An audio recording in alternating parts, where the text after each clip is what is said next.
is a presentation of SIRTOBA Media and COMI Media Incorporated.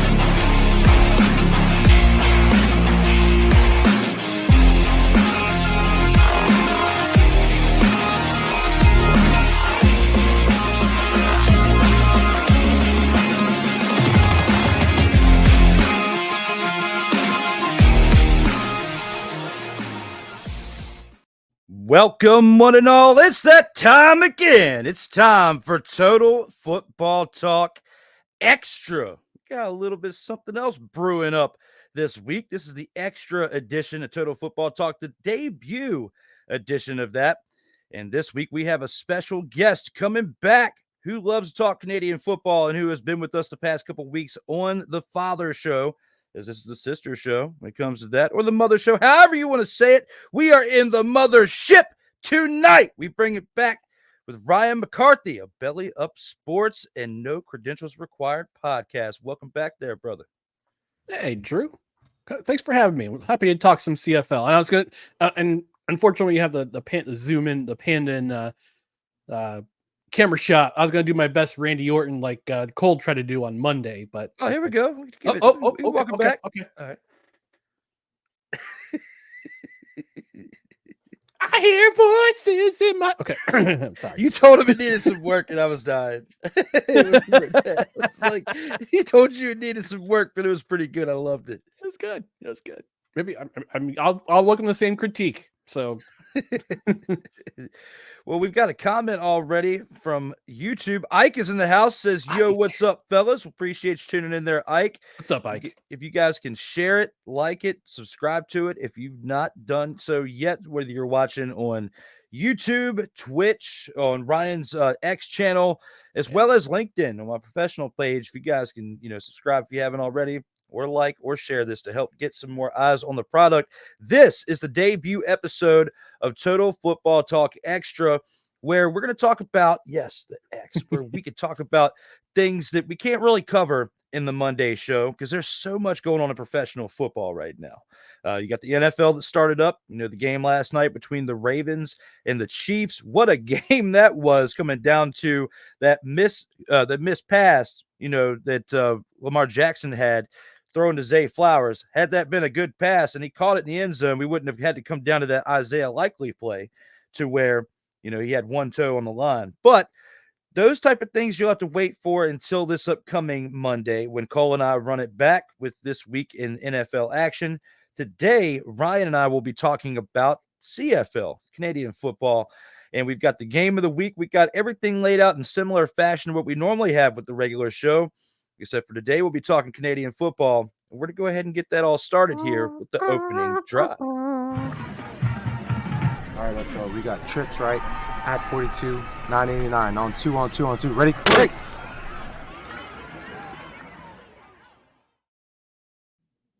We're going to take it back to our first game, but it's not going to be in order because, of course, we have to have our game of the week in a special spot. But when you look at it, let's go ahead and take it back to Saturday and talk about this first game. There was kind of a dumpster Pelican matchup.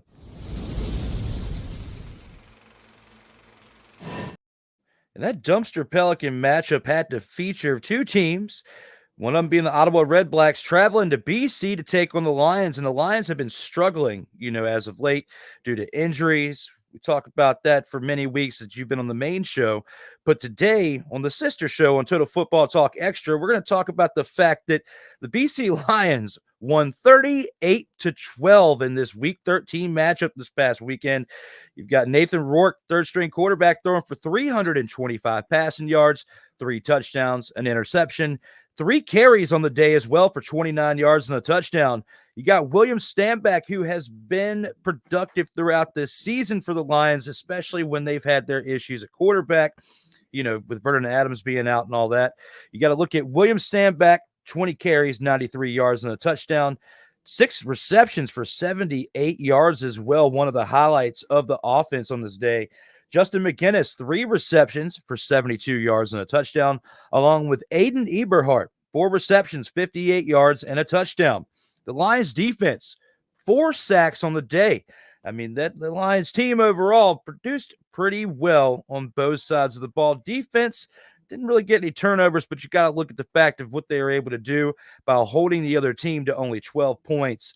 Drew Brown on the other side of the ball for the Redblacks, 206 passing yards with a touchdown.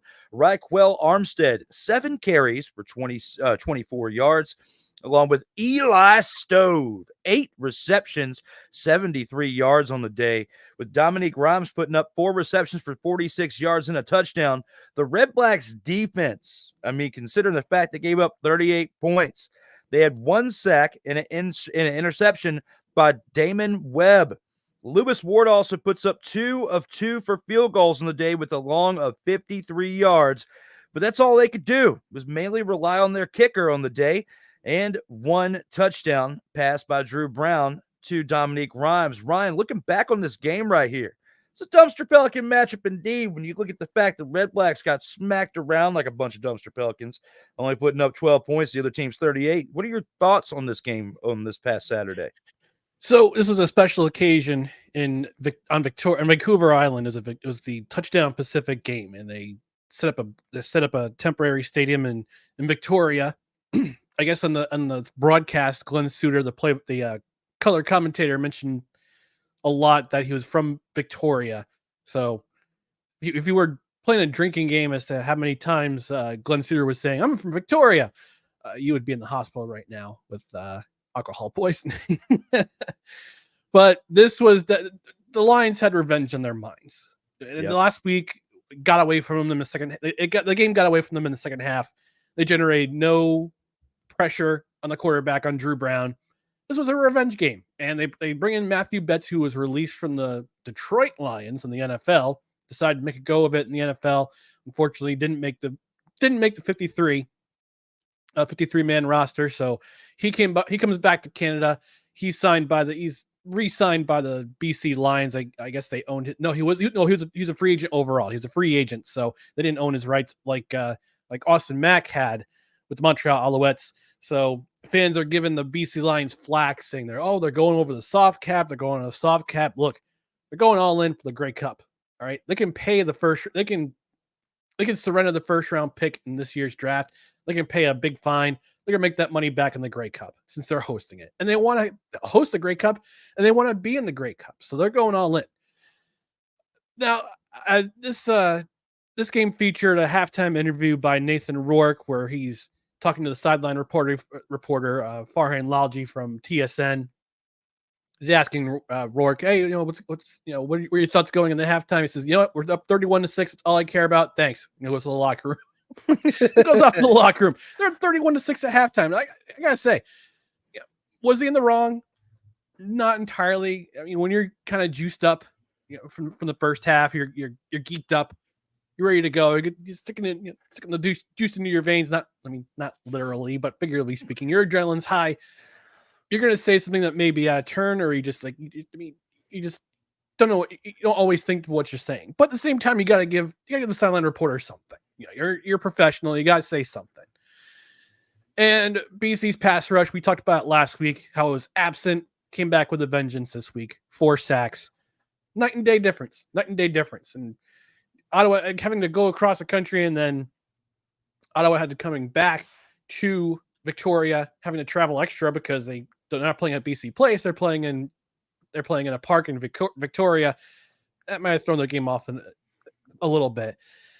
And anytime you can score, whether it be a touchdown or a field goal within your first 5 possessions in the half, all 5 of your possessions in a half, it's going to be a great day. And Nathan Rourke, he's getting better from week to week. Now, we don't know. I mean, Vernon Adams suited up this game. What we're going to see glimpses of him, we don't really know. But Nathan Rourke is coming back into the form that won him, I think, it was most outstanding Canadian in 2022. So he's going to be, he's playing well and showed it in this game. Had a really great game. 325 yards passing, 3 touchdowns, 1 interception, a lone blemish on his record. Otherwise, pretty damn good day.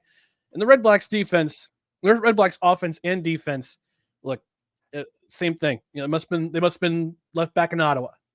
So we're down. The offense was downright anemic. The defense couldn't stop a nosebleed. It was a bad day for the Redblacks, and I get an important game coming up on Saturday against Toronto. So now they'll decide who's going to be in the driver's seat for second place and the home playoff game in the East semifinal coming up in November. But yeah, great performance by BC compared to the week before. Bad performance by Ottawa compared to the week before. Absolutely. I mean, at least the Redblacks put up that 1 interception by Damon Webb, but I mean, it was kind of like a gimme when you look at where the ball was placed and how he received it. So looking at that, it's like you said, they couldn't stop a cold. It was kind of like a gimme interception.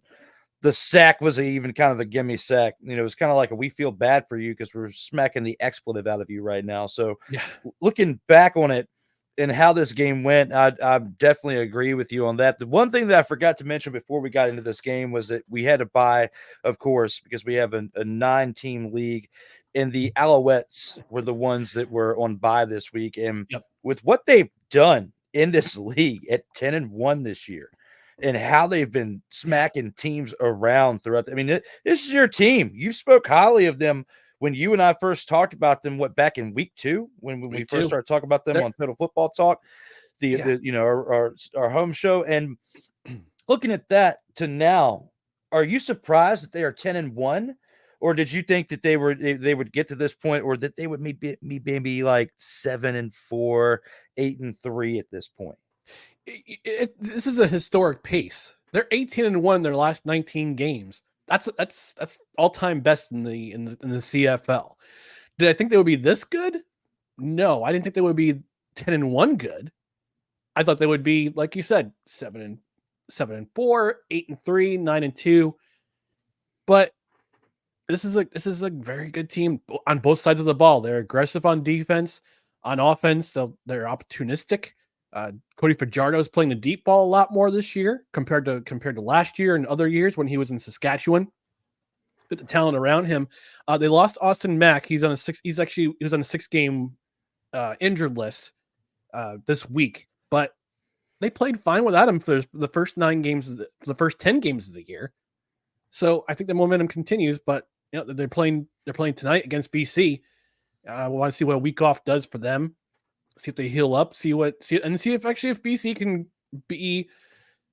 can keep the momentum up, but they have to travel back across the country and then some to get to Montreal again. So it's a weird scheduling thing where they go to Ottawa, back to BC, then back to Montreal.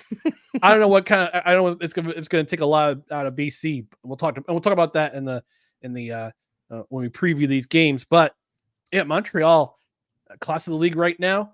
They're in the driver's seat in the East Division, but we're in the last. I believe we're in the home stretch of the season. The next two months coming up, which is going to decide playoff seeding, and they've clinched home field. Not they clinched home field; they clinched the playoff spot already. So with Toronto's loss and Ottawa's losing and Toronto losing, they've already clinched the playoff spot. So it doesn't matter if they lose the rest of their games; they're in the playoffs.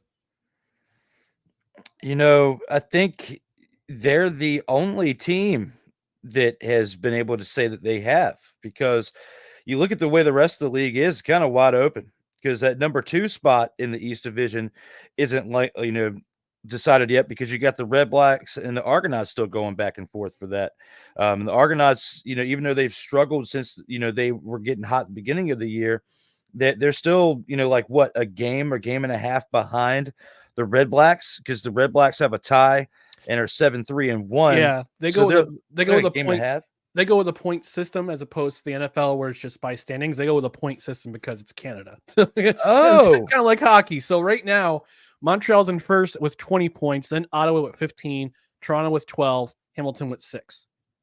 So Toronto is 3 points behind Ottawa, which makes this game on Saturday very important. We'll talk about that in a little bit. Okay, that's very interesting because I was looking at that and I was wondering what you were talking about at first, but then because that's one thing that it slipped through the cracks with me because I've been very open and honest about this on our main show on Total Football Talk. Like I'm NFL through and through with like how I know that CFL. I've always loved to watch it, but the rules has been an adjustment to that because it's not the same as the NFL. Nor until the past 2 years have I really started to really get ingrained within the CFL, like in watching it more consistently. So that's why I got to lean on my guys like Ryan McCarthy here to help us get the knowledge that we need to when it comes to this game in Canada. We also got a comment here before we get to our next game. We got a couple actually from our man Sick Diggy. Good morning, good afternoon, good evening, and good night from our man all the way over in Norway. Ooh. So What's up, Sick? Yeah, what's good? He says at Ike. They're going back and forth in this edition of Total Football Talk XTRA is brought to you by Strong Man Beard, the grooming line for a strong beard. Strong Man Beard. May your beard game remain strong. It is looking pretty good right here. Both of us are rocking pretty good right now. I said it before. It's only been like about 2 months, not even since I cut the hair off. I said, when I cut that 21 inches of luscious locks off of my head, that the beard was coming back, and it was coming back strong. It was too much to deal with both the hair and the beard, so I kept it trimmed low, and even at some points, the razor, the guard may have came off and cut it a little too close to where I was clean-shaven around Christmas. It is a regret that I do have, but we are here in 2024 to talk about the Strong Man Beard, brought to you by Sick Diggy, brought to you by Total Football Talk Extra, where you get your extra edition of Football Talk. And Sleazeball, meaty subs, all new, Wildfire, Extra Fire, and Extra Meat. I heard you pay extra for that. I have a feeling we're going to be putting up the X a lot during this show. But yes, very, very much so. I don't think I just Dr. Seussed myself, but hey, we are back on Total Football Talk Extra. We got 3 more games to talk about. We're going to go ahead and take it into our next one as I'm getting used to where the buttons are at for this show. All right, speaking of pushing buttons, we got to talk about this game. This is the beginning of 2 games on Monday when we had Labor Day edition Canadian football. When it comes to Labor Day edition Canadian football, we've started off with the first one being the Toronto Argonauts traveling to Hamilton to take on the Tiger Kitties. And the Kitties played like cats today. Yes, McCarthy puts up the call. So do I, because we have the Cats reverted into Kitties, and then the Kitties reverting back to being Cats this past weekend, and did so at home. They were not playing in the litter box looking for their little turds. They were actually doing their job out there on the gridiron. When it comes to that, when it comes to this game right here, we have to talk about Bo Levi Mitchell turning back the clock yet again. 347 passing yards with 2 touchdowns. We got to talk about another person who had a little bit of issues within the NFL trying to make a team, then comes back to the CFL, that being Tua Tagovailoa's brother, Talia, who has 2 carries for 10 yards, but also puts up a rushing touchdown for the Tiger Kitties. You got Greg Bell, who has been the most consistent thing within the Hamilton Tiger Cats, in my opinion, which is why they have gotten the 3 wins that they've had. They've struggled to get those 3, but at the same time, Greg Bell has been a huge part of why they have those 3 victories at this point. 9 carries on the day, 78 yards on the ground with 2 touchdowns, as well as 4 receptions for 40 yards, having over 100 all-purpose yards on the day. Tim White, another person who has been very consistent within this winning streak, or I wouldn't say winning streak, but these wins they've mustered up. And look at what he did. 6 receptions, 180 yards, 2 touchdowns receiving. You also got to look at Brandon O'Leary Orange with 2 receptions for 54 yards on the day. The Tiger Cats defense, though, Ryan, 2 sacks on the day, and you had an interception from Richard Leonard, who has back-to-back games with an interception. And then a man who I was butchering his name for a while, but Ryan helped out a couple of episodes ago. We'll say Mark Leggio, who has 3 of 3 on the day for field goals with the long of 55 yards, but I will still call him Leggio. My Eggio is how I'm going Eggio, my Eggio. Leggio, my Eggio, kicking specialist. It's the nickname that I gave him because he has been on fire during these games where he has had multiple games consecutively now where he's been perfect on field goals, but having at least one of them go for over 50 yards per game. This week he had a 55. Last week he had a 53. And the week before that, I think he had like a 51 or a 52. I can't remember off the top of my head, but the man's been on fire for several weeks. Looking at that, looking at the other team, as well, Toronto Argonauts, they did great. 28 points on the day. Chad Kelly, who, we talked about him coming back recently, but he is technically the 3rd quarterback of the year for the team. 322 passing yards, a touchdown, an interception, along with 6 carries for 39 yards on the ground with 1 rushing touchdown. Kadeem Carey, 12 carries for 78 yards. David Ungerer, 4 receptions for 78 yards as well. DeVaris Daniels, 4 receptions for 74 yards and a touchdown, along with DeMonte Coxey, 6 receptions for 67 yards on the day. I know that this is the losing team, that I'm giving you a lot of stats, but a lot of these stats are a big part of why this team was in it. You got to look at the Argonauts defense too, who put up 4 sacks on the day, and a man with a name that I also have butchered for quite some time.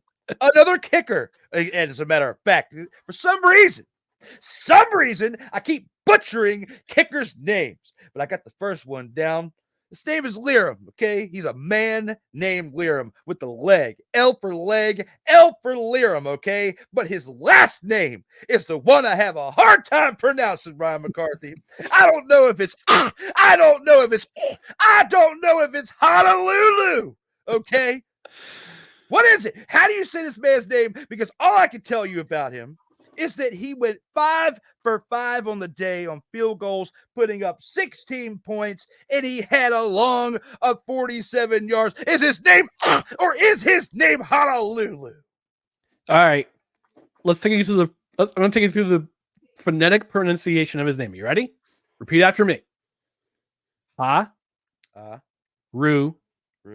La. Who. Put them all together. Harulahu.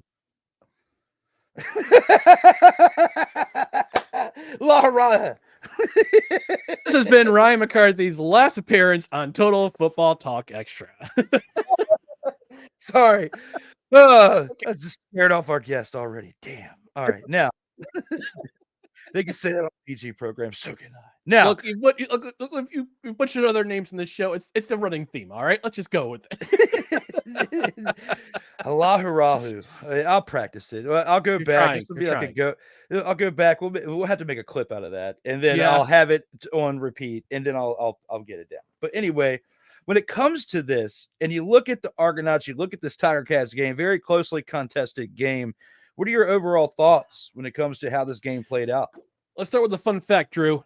Guess what Bo Levi Mitchell's record is on the old Labor Daber? If you're a Homestar Runner fan, you got that reference. Is he undefeated? He is undefeated. He is wow! 6-0 lifetime on the old Labor Daber. He has been around the block. I mean, he's got a couple championships. I mean, I got to give my hat off to the man. That's why I keep saying turning back the clock when he has these great days. Yes, absolutely. Definitely turning back the clock. He's having some rushing yards. Himself a great day. 347 passing yards. Turn back the clock. Inject a little Labor Daber into your veins. Get the undefeated record. Good for him. If you want to tell Bo Levi Mitchell on today's Labor Day, he'll play like it's Labor Day every single week, every single game. Greg Bell. I kept talking about Greg Bell. Feed Greg Bell. Feed Greg Bell. And they did. They fit him on the rushing yards. They fit him on receiving yards. He was hit 13 touches, right? 9 rushes, 4 receptions for 118 yards total. That's 9.1 yards per touch. And he continues to be the driving force in this Tiger Cats offense.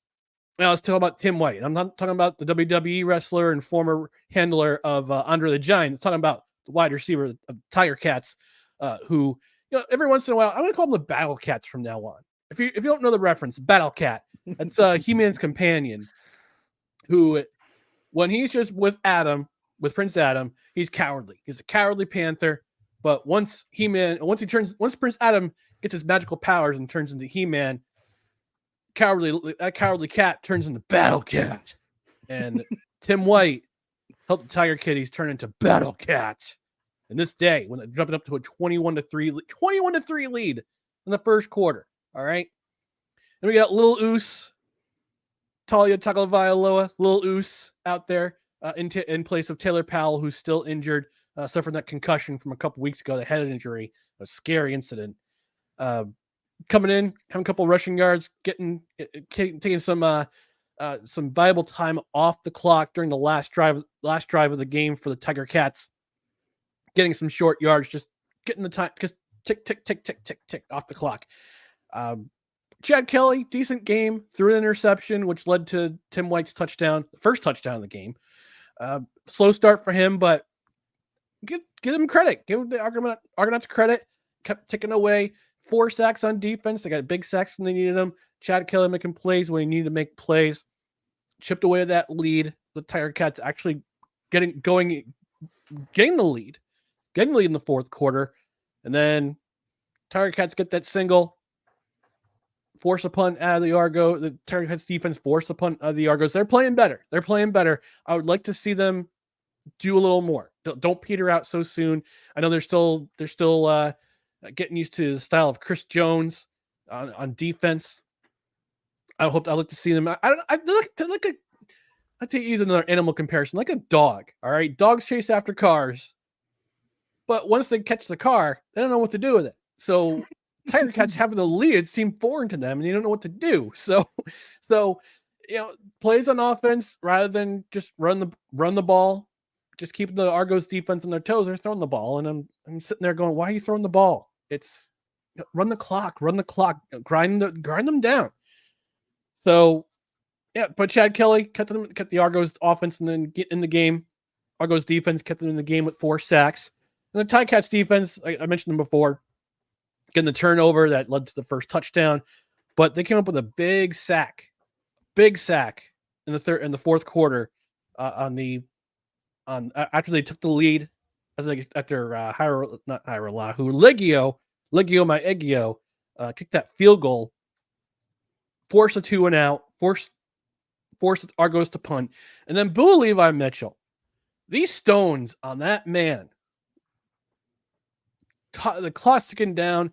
It's 2nd and 7, and he decides to go deep with a deep throw and a catch the 1-yard line. Take a couple knees, game over. So credit to the Hamilton Tiger Cats, become the Battle Cats this time around. But I would like to see them play better with the lead, because if they get sat back they sat back a little bit. They took their feet off the gas a little bit, and they surrendered the lead, but they got right back, and they made the important plays they needed to make to win the game. I like it, man. I really like how this game panned out, because this would have been game of the week, in my opinion, had it not been for the game that was selected and the way that it went down in the other one. It was a great contest through and through, and I really wanted to select it as such, but I just, it came down to it, and I'll explain more when we get to the game of the week. But the points that you brought to the table, it just solidifies my thoughts on this whole matchup here, and glad that it fell into the place of what it did, as we are inside the NFL with Ryan McCarthy.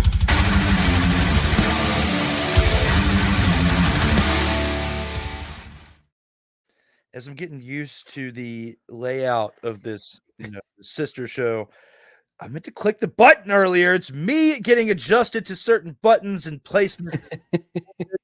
And then I just saw it, and I was like, oh, yeah, it was a total. Surprise, motherfucker. When I came across it there, and I was like, oh, yeah, we have this to click on. Shout out to Cole Johnson, our executive producer, for making sure that we had everything at hand to click on. And before we get to our next game here, He's talking more about the beards here. The gray of Ryan McCarthy's beard reminds me of superstar Billy Graham's. It's a high compliment. Thank you, Sick. Yeah. And for those of you who want to keep, an eye on more shenanigans at bay, subscribe now. Never miss out on new content, whether you're watching this on SIRTOBA Media, where the struggle is real to be awesome, or on COMI Media Incorporated, as well as Ryan's platforms that he has this on right here and right now. And paging the night nurse at Drew Willingham is in full Kennison mode. Yes, I was when going into the kicker debate. I'm going to have fun cutting that out, putting that up here either tomorrow or Sunday early before NFL action kicks off. I got to work that into the other reels. You know We've what? already clipped. You know what clip you gotta use for that You gotta use for that particular. You gotta use the scene from Back to School where he's the history teacher and he's yelling at Rodney Dangerfield. He's like, "Why did the Vietnam War end? Say it! Say it!" And then Rodney Dangerfield, the answer, he says, very good. I love that movie right there, Back to School. I wish we would have had more Sam Kennison, but that car accident. I wish he was still around, man. He died when I was a sophomore in high. I was a sophomore and junior in high school. Such a great comedian. Yeah, the car accident, and he was getting clean and all that stuff in the moment. Yeah. It was really, really sad story. I was too young to know what was going on at the time because I didn't really start, getting into Sam Kennison stuff till I was like a teenager, and this is like the 2000s, and you're watching the replays of stuff. And then the internet, of course, blows up with YouTube, and that's where, I give a shout out to YouTube for finding a lot of the things that I'm a fan of nowadays. And Sam Kennison is one of them, to where now I've got DVDs and stuff, ordered from that time frame of Sam Kennison performances, and of course, Back to School. But yeah, I was too young to even be allowed to watch that movie when all that happened in the early 90s. I was still barely out of Huggies at that point. But yeah, with all that being said, between that, Sick Diggy also says, you mean Cringer at Ryan McCarthy, by the way, or Kringer. Is it Kringer or Cringer? By the way, Tim White, rest in peace, was a referee as well as backstage personnel, not a wrestler, although the segments at his bar on WWE TV in Boston were great. That was Tim White's bar when the Stone Cold and the destruction of the bar and everything, all that in the early 2000s. That was a great segment there. And Sick says he remembers that movie. Yeah, it's a classic movie. Also, like Triple Indy. Do the Triple Indy, Sick. He also liked the segue within the inside the NFL. And Sick, since you like, I'll give it to you one more time.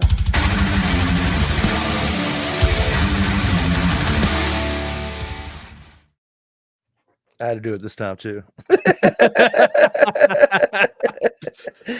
But with that being said, thank you all for the comments, as well as, if Kennison was still alive, imagine how intense the rivalry with Andrew Dice Clay.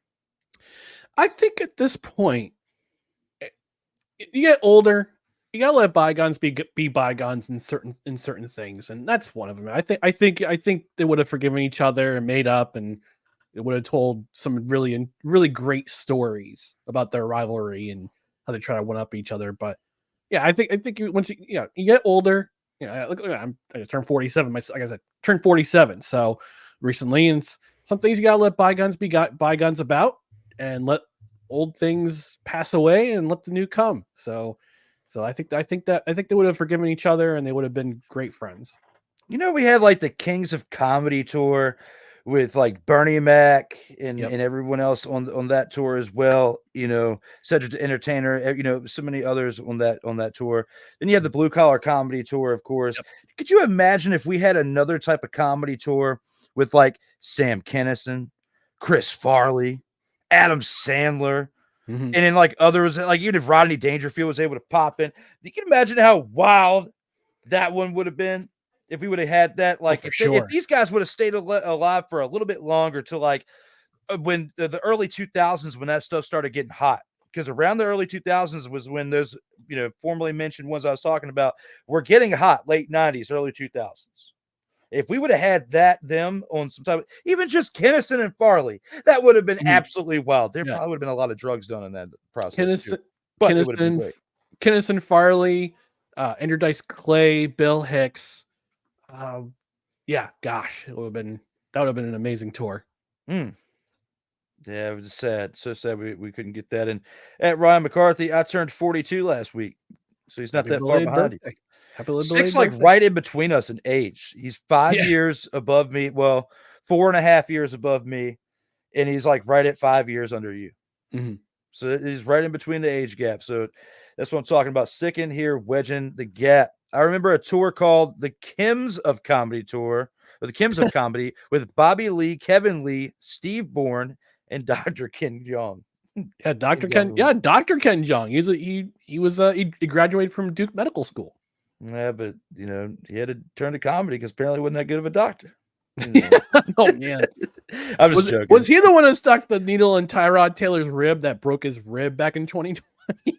He might have. He might have. It might have been the cheaper in pandemic insurance to go through Dr. Ken Jeong than to go through an ordinary one, just because you remember how long it was like such a wait list to go see a doctor, and then it had to be specific reasons. At least here, I don't know how they were over there in your part of the East Coast, but here, New York was ridiculous. Unless you were getting COVID tested at like Walgreens or something wild, like you had to make an appointment to go see your doctor. And before, I remember being able to call and go like a week later, right? Back then you had to call and it'd be several months. And even now it's like several weeks still out. It's still like about a 3-week wait period now, 4 years later with the place I go now, ever since everything that we talked about previously has been going on. But you got planning stuff out way in advance now. So unless you're having an emergency or you're dying, it's not like you can get like the quick care anymore. So yeah, you talk about Dr. Ken Jeong, might have started a trend for us waiting to get a little bit more health care. Perhaps. Doubt it. But that's why we talk football. We don't talk health care on this show. That's right. We're giving you guys a little bit of fun. Speaking of the fun, one more comedy says, imagine how comedy would have been if Bill Hicks were still alive. I want to know if Sticky knows the conspiracy that Bill Hicks is at Alex Jones, like the guy who does InfoWars and all that he's actually Bill Hicks. And Bill Hicks faked his death and became Alex Jones. Got some Tupac stuff going on.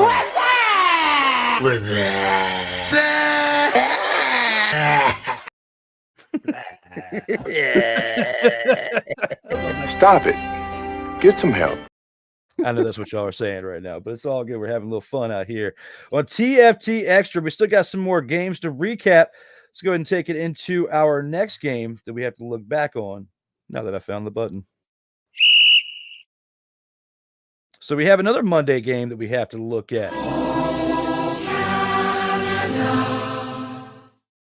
This game followed that on Monday, Ryan, with the great salute right there. And we look at this on Labor Day as well. Edmonton Elks traveled to Calgary to demolish the Stampeders 35-20. Or did the Stampeders demolish themselves? We'll get into that here in a second.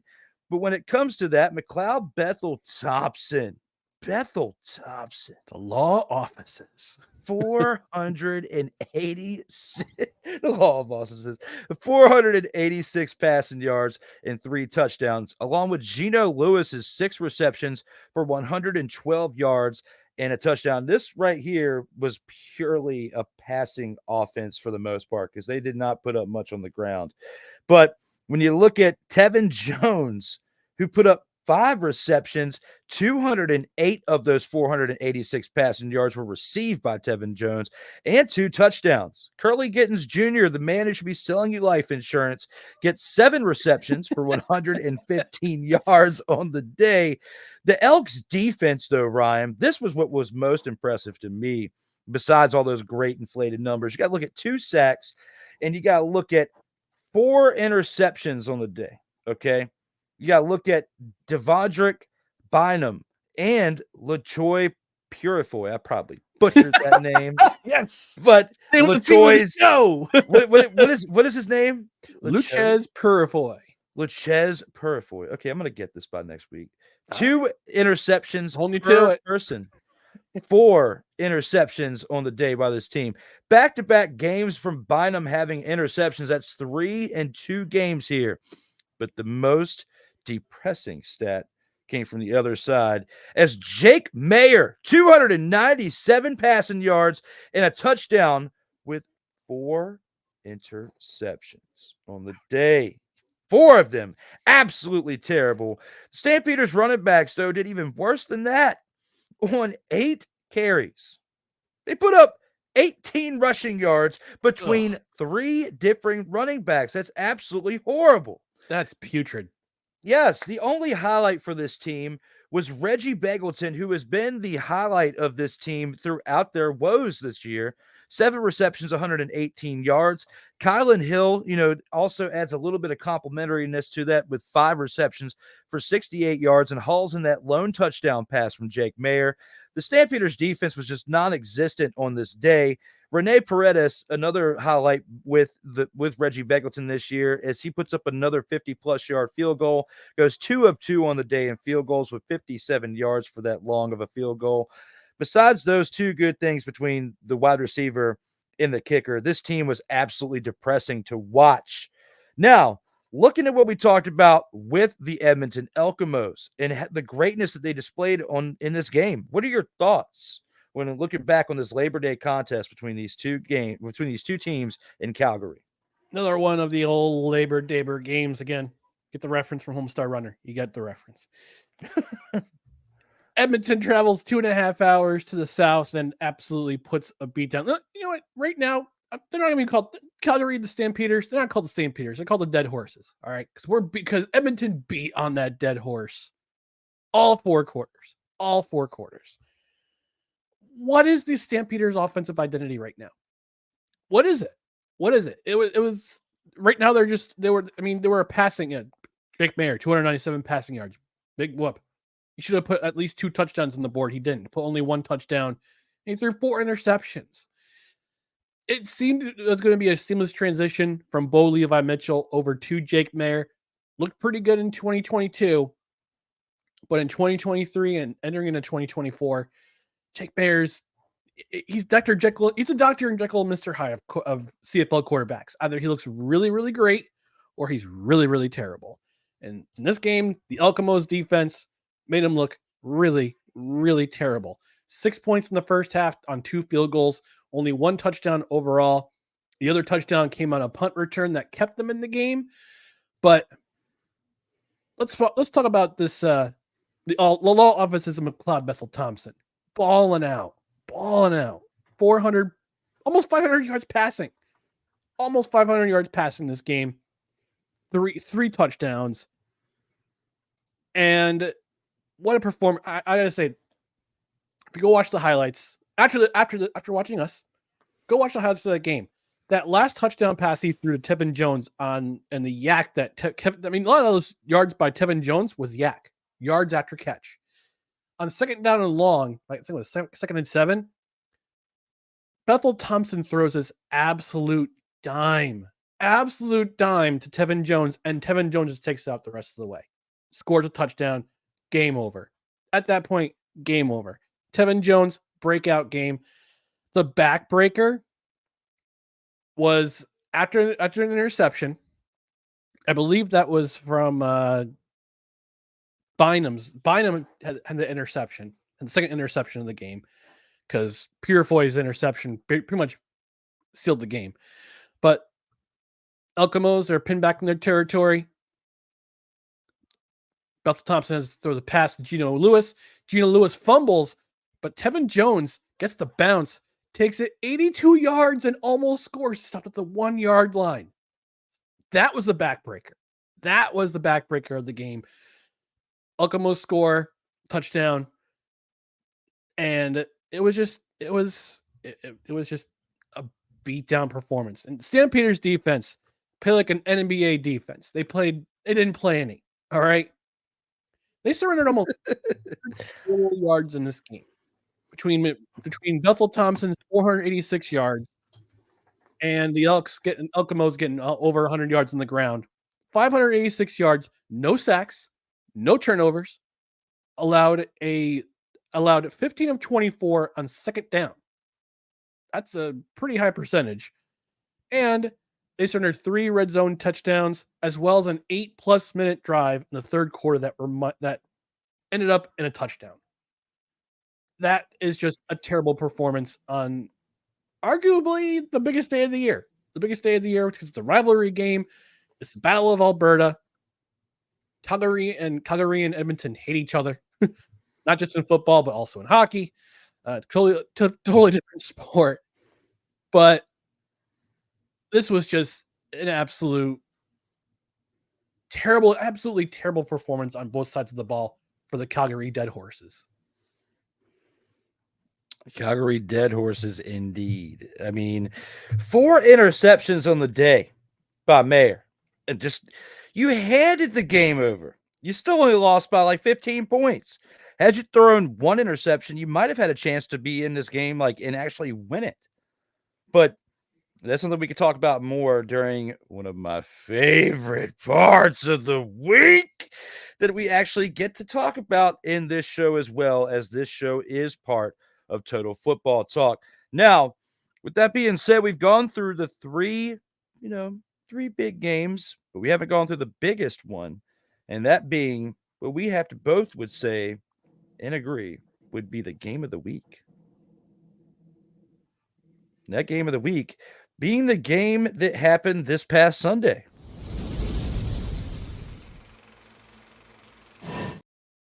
This past Sunday, the Winnipeg Blue Bombers traveled to Saskatchewan to take on the Roughriders. All right, now that we're talking about the Saskatchewan Roughriders, looking at what they did at home, they played pretty respectable this week. I at least got to start it off with that, because for a while it's been kind of up and down, and it's been a little depressing to watch. But I have to say, even though they lost 35-33, as another a team on the road, there's 2 out of 4 games where the road team won, and this being one of them, where the Winnipeg Blue Bombers came to town, won 35-33 in this Sunday contest. Zach Collaros, 218 passing yards with a touchdown and an interception, along with Chris Strevler, 7 carries for 12 yards. Not that big of a stat, but he did get 2 rushing touchdowns on the ground. Brady Oliveira, 12 carries, 42 yards on the ground with 1 reception for 9 yards. Toppling over 50 yards combined on the day. With Ontario Wilson's 3 receptions for 75 yards remains hot for this team, along with Nick Dembski's 3 receptions for 64 yards and a touchdown. The Blue Bombers defense wasn't, big on the day, but they did put up 2 sacks, which is something to talk about, along with Sergio Castillo's 2 of 2 on field goals with a long of 56 yards, made the difference in this game. Had he not connected on those field goals, or at least missed one of them, this game would not have ended the way that it did. So shout out to Sergio Castillo, helping the Blue Bombers make their comeback that they've been making over the past month and some change, and doing the things they've been doing on the gridiron. Trevor Harris puts up a great fight for the Roughriders, though. 368 passing yards with 3 touchdowns on the day, along with 4 carries for 27 yards and a rushing touchdown, with 4 combined touchdowns contributed for his team in defeat. Dante Myers, 5 receptions, 68 yards and a touchdown, along with Keyshawn Johnson, not the guy from the NFL, and not his son, but it's also spelled differently. Keyshawn Johnson hauls in 8 receptions for 84 yards and a touchdown, along with Keon Schaefer-Baker putting up 5 receptions for 79 yards, and Sean Bain, 2 receptions for 16 yards and a touchdown, reels in that for the receivers in this game for this team, for the Roughriders. The Roughriders defense as well, 1 sack and an interception by Marcus Sales. A lot of stats, a lot of things that happened in this shootout of a contest, Ryan McCarthy. What are your overall thoughts when looking at this game of the week between these 2 opponents? Yeah, so looking at this game as a tale of 2 halves, the Blue Bombers on offense, 29 points in the first half, one of those touchdowns being another touchdown on special teams, on a special teams miscue by the other team. Last week it was a fumbled punt return by the Tiger Kitties. This week it was a weird bounce on a punt and capitalized on by the Blue Bombers, and they have built a big lead for at halftime. But Zach Collaros on the final touchdown of the half suffers a head injury, and he's kept out of the game for the rest of the game. You can see the Blue Bombers were struggling on offense for the rest of the game. Chris Strevler doesn't have the kind of arm that Zach Collaros does. He can do one thing and one thing well. It gets short yardage on a 2nd and 1 or a very short yardage play. Fun fact. Let me ask you a question there. I got some trivia here, Mr. Willingham. Who currently leads the CFL in rushing touchdowns?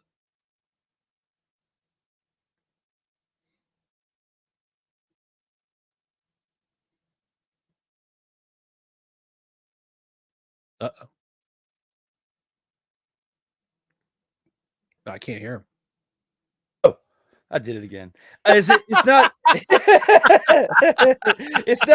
it's not Oliveira, is it? No. Chris Streveler leads the quarterback. Yes. 2 quarterbacks lead the CFL in rushing touchdowns. Chris Streveler and Dustin Crum of the Ottawa Redblacks. They're 1 and 2. Guess Crum, yes, with what he's contributed for the Redblacks, but it's like you don't really think of that when you look back on, Chris Streveler and the Blue Bombers, especially with how they were struggling at the beginning. So, because I mean, when you're putting 7 to 12 for like a touchdown, I'm not really going to put that in the slate. So I haven't really been paying attention to that. But quietly, he is up at the top of the charts because of the way they utilize him. He's like their version of the Taysom Hill. Yeah, for the Saints in the NFL. Mm-hmm. Mm-hmm. So yeah, he leads the CFL in rushing touchdowns. I believe he has 9. He had 2 in this game, so I believe he has 9 on the season. I'll double check in a second. Riders, but we got to talk about the Riders' offense. Impressive stats by Trevor Harris. A lot of passing yards, 368 passing yards, 3 touchdowns. But I think with AJ Ouellette being out of the lineup, the run game has significantly decreased. It's a running back by committee right now. I don't know how long Ouellette is out. I hope he comes back soon because that guy's a workhorse. He's a difference maker. But I can't just blame it on the rushing. The receivers of the Riders left a lot of yards, a lot of receptions on the field, a lot of drop passes. I counted at least 4 drop passes by Riders receivers in this game. But it's not only just their receivers. Their offensive line suffered. They had 2 guys go out of the game, and Micah Johnson had to switch positions. Went from defense to play right guard. Did pretty well. So, didn't allow any sacks. Helped the running game out a little bit when they needed to. And let's talk about Sergio Castillo. Sergio Castillo, boomer of a leg. He has hit on 50-yard field goals. He's 9 for 11 this year, including a 60-yarder a few weeks ago. So this was a solid performance by Winnipeg. I got to credit Saskatchewan for coming back, chipping away at that lead, just very, very much like the Argos did against the Battle Cats. And they came back. They almost timed the game, got the touchdown, got within 2, missed the 2-point conversion when Harris was harassed, threw the ball a little bit early into the hands of a Bombers defensive back, which was dropped. But they get the onside kick. They get the fortune of a penalty, of an illegal contact penalty. No, it was pass interference penalty, which took them about 15 yards up. And Brett Lothar had the chance to tie the game with a 50-plus yard field goal. Unfortunately, it was accurate, came up a little bit short. So right now, if I'm the Roughriders, if I'm a Roughriders fan, I'm a tad worried about after this is their 5th loss in 6 games, not including the tie. They started 5-1. Now you're in a little bit of a hole right now. You're still in 3rd place. You still have 11 points with 5-6-1, but injuries are starting to mound up. Running game is not what it had without AJ Ouellette in the offensive backfield. Now you got to try to figure things out on the offensive line because now you've got some injuries mounting on the offensive line. Had to bring in a defensive lineman to play right guard for the game. So, you got some things to figure out. But Winnipeg, I said in week 2, I said it all the way back in week 2, a couple months ago. You asked me if Winnipeg can rebound. Didn't look like it for a while, but now they're on a winning streak, and right now they're in first place. They're in the driver's position. They're sitting pretty at 6-6 with 12 points, sitting pretty in that first place spot in the West, considering how far back they were in mid-July. Now they're in first place, and they're getting the ball rolling. This old team find a way to win. This team finds a way to win. It's a veteran team, getting a little older, but they've all stuck together. And you told me to keep the faith. You Yeah. were one of the few that told me to keep the faith. And, it was with this team, with this moment right here, that you can never, ever doubt Ryan McCarthy's knowledge when it comes to the game of the CFL, because where some of us had our doubts on the team, not on what Ryan was saying in general, but just doubts on the team in question. You have to look at how this thing panned out. Now, do you truly think overall that they can sustain this for the rest of this year and truly make a push for the Grey Cup? It's gonna be a fight. I mean, they have a back-to-back game. The Banjo Bowl is this week. I have to apologize. Last week, I made a mistake.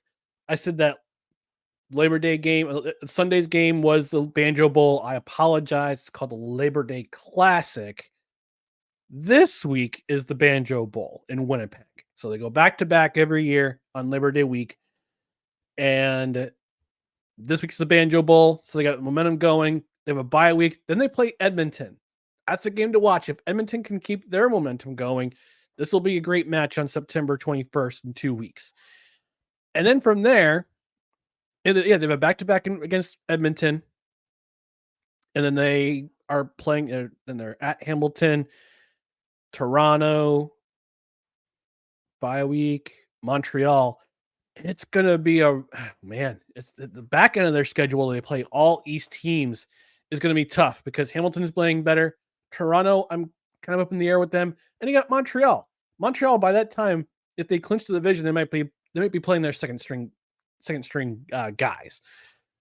So I think it's going to be a really tough go for Winnipeg, but I believe in them. Very much like Joe Hendry, I believe in the Roughriders. I believe in the Blue Bombers. I believe in Blue Bomber. I love how you brought in this. You just all of a sudden bring in Joe Hendry into football. That was absolutely great, Ryan McCarthy. Speaking of that, we went from talking about. See, it's a little depressing me even talking about this now, but we went and talked about the Blue Bombers. Let's shift it back to another team that was within this game. Let's talk about the Roughriders. As much as I was drinking that Kool-Aid the first 4 to 6 weeks of the season. Okay. Can you see them actually bouncing back and turning this around after what has happened over the last month or so? I think they can. They need to get healthy on offense, first and foremost. After this week, they have a bye. Then they play the Calgary Dead Horses, so they can get back on that train. They can get back on a winning streak if they can beat the Dead Horses. And in the back end of that schedule, they have a bye week at Calgary, and they're at home against Ottawa, at Edmonton. That's going to be a game to watch on October 5th. To see I want to see what the kind of momentum Edmonton still has by then. Then they're at home against BC, and that's their season. So they got to win out to have a good chance at positioning for the playoffs. They got to win out, and it's gonna be difficult this week against Winnipeg because it's a rivalry game. They haven't done very well in the Banjo Bowl in the last couple of seasons, but then they got BC, who's kind of trying to find their identity. They got Ottawa, who's better than a lot of people expected, but they've also got Calgary and Edmonton. Edmonton's on the upswing, so they gotta get healthy on offense. Defensively, they're okay, got a few things to figure out. Corey Mace can do that. He was a defensive coordinator for Toronto for the last 3 seasons. I think he can figure that part out.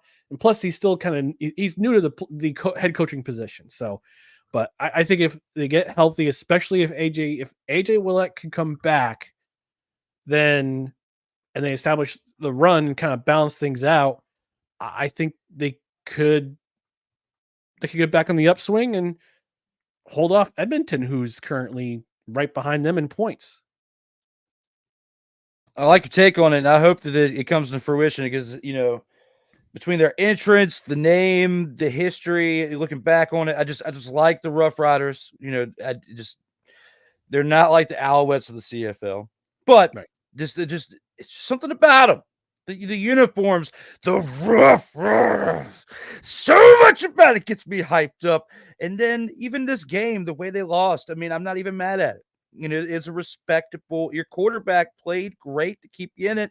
And why I felt like between the play on both sides, it was deserving to be of the game of the week. And based on what you had just said, just basically adds more layers to that. So with all that being said, we still got more into the show. We now have to make our choice for the CFL Grand Champ of the Week.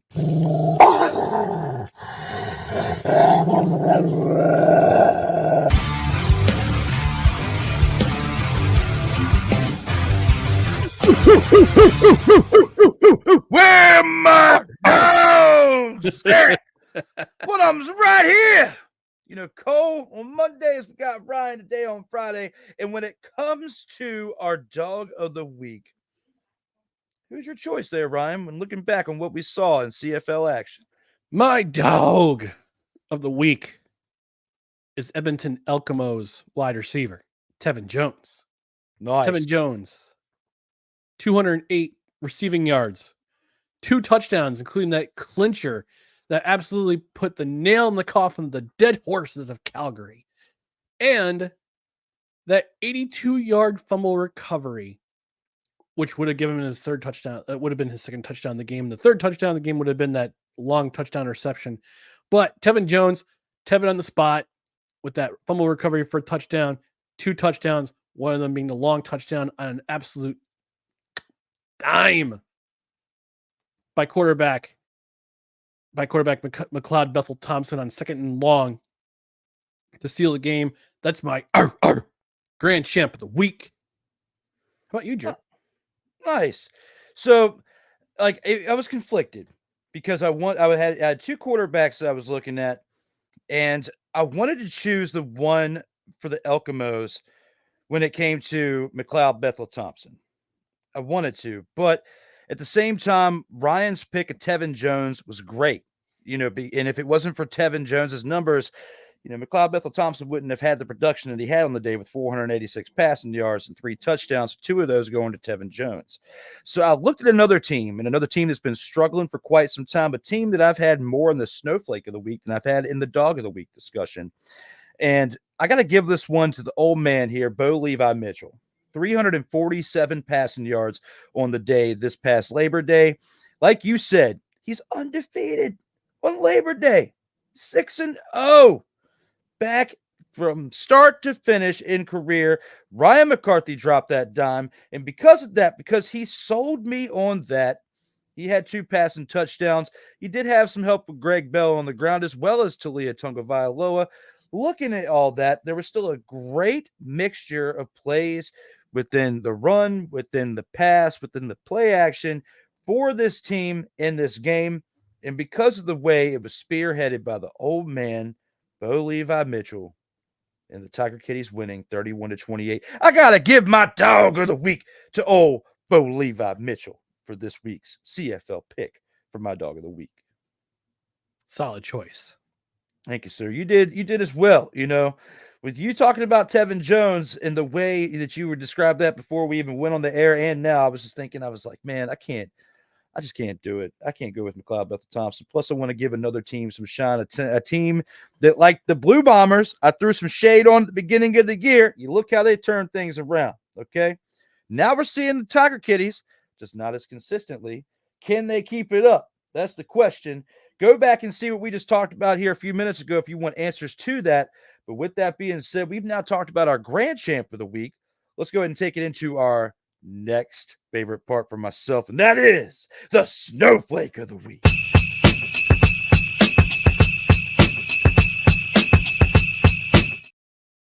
And now looking back, CFL's entire weekend, Labor Day games as well, between the 4 games and the 8 teams. Who is your choice for Snowflake of the Week there, Ryan McCarthy? Jingle bells, Batman. Sorry. I'm singing. Although there was a little bit of snow in Alberta this week. It's like getting cold again. So speaking of Alberta, my snowflake of the week is the Calgary Dead Horses defense. Dead this week.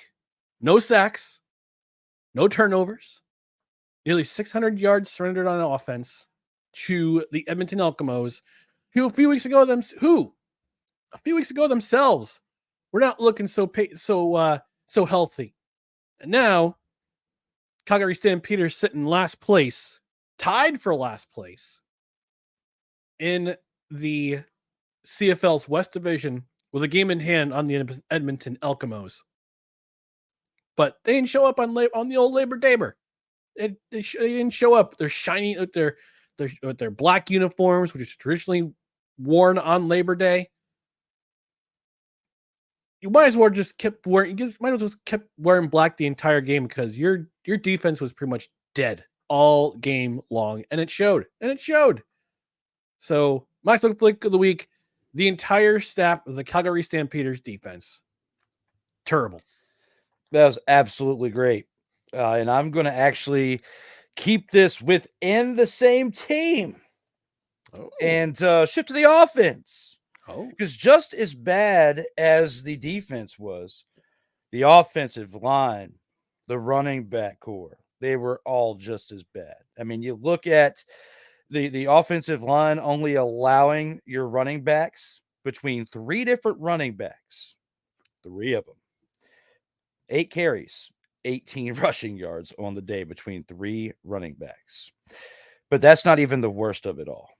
My snowflake of the week is going to go to their quarterback, Jake Mayer, who did put up 297 passing yards. Congratulations. It don't mean anything when you look at the fact that, yeah, you had a touchdown, but you had not 1, not 2, not 3, but 4 interceptions on the day. You're just giving them the game when you do that. Now, this all goes back to the core of the problem. They have had issues all season long remaining consistent with their offensive line. And their offensive line has been inconsistent, and it shows because you look at what their running game has produced throughout the majority of this season. It's been very inconsistent, and even when they were winning games, I was talking about if they don't get this under control. Cole and I were, while we were waiting for you to come back the past couple of weeks, with us on Total Football Talk, Ryan, Cole and I were talking for several weeks about the one thing that scares the living expletive out of us is the offensive line and the running game. Because if you can't balance your load out by having a running game, you don't have play action, you don't have any pass, you don't have any other options to break down if you don't establish a great run.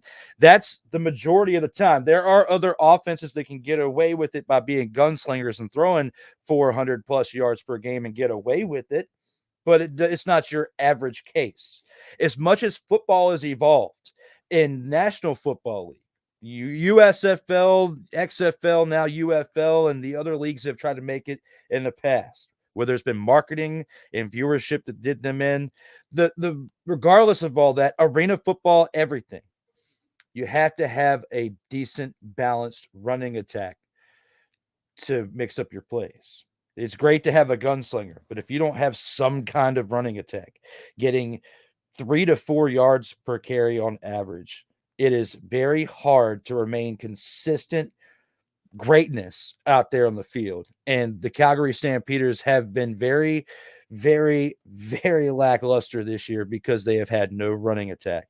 And their quarterback has too much pressure, and he's throwing several interceptions consistently. He's throwing more interceptions consistently than they are actually having a balanced running attack. And for that, I'm giving this one this week to Jake Mayer. Solid choice. Can't argue with that. Thank you, sir. You as well. We stuck within the same organization. So, hey, Calgary, like we lit up the Blue Bombers, like we lit up the Tiger Kitties, maybe, like we've lit up some other teams on Total Football Talk for now 53 consecutive weeks by now, our main show, and this being the debut episode of Total Football Talk Extra in the same week that we had our 1 year anniversary. Looking at all that, we're hoping that you make the change now, that you can turn the tide. Now, we're not going to take, multiple commercial breaks like we do throughout the normal show, but I do have one commercial to show you. It's about 56 seconds, and this is just advertising our new time that we're doing each and every Monday that started this week for the upcoming future for Total Football Talk. Drew Willingham. In this case, yeah, you put the blame on Kyle Shanahan for apparently not preparing the team enough for the overtime rules, supposedly. Cole Johnson. Peyton was considered a winner, and he was the darling of all darlings for Gerald. With a special appearance by Tyrone Alizé McDummy. Ain't nobody calling me. Text delete, delete, delete, delete, delete, delete. Join these two football enthusiasts as they give you Total Football Talk live every Monday at 11 a.m. Eastern, 10 a.m. Central on the SIRTOBA Media and the COMI Media YouTube channels.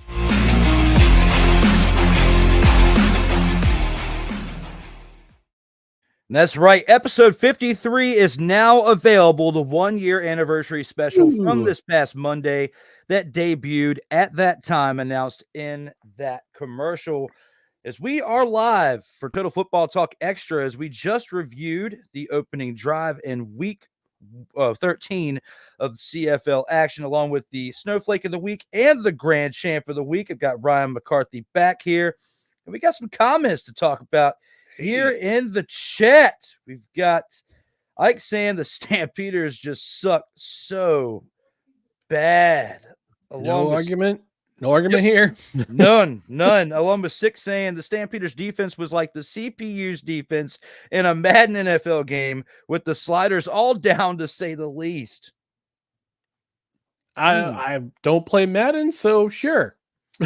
I haven't played in so many years. I want to play the new college football game, but I haven't played a video game except for my Nintendo Switch. I do play that sometimes while being on vacation the past couple of days. And it actually did fire it up yesterday for about an hour and a half. I was happy for myself because I got that little OLED edition one, the really sweet one. I got that for Christmas last year. So, yeah, haven't played with it much this summer because I've been very busy at work and here on the podcast. But when it comes to that, sick. We'll take your word for it when it comes to Madden. And now we have a spotting for the milk carton. We have, ladies and gentlemen, Sensei Drew Willingham and Espresso McCarthy. And now I get to finally click the button.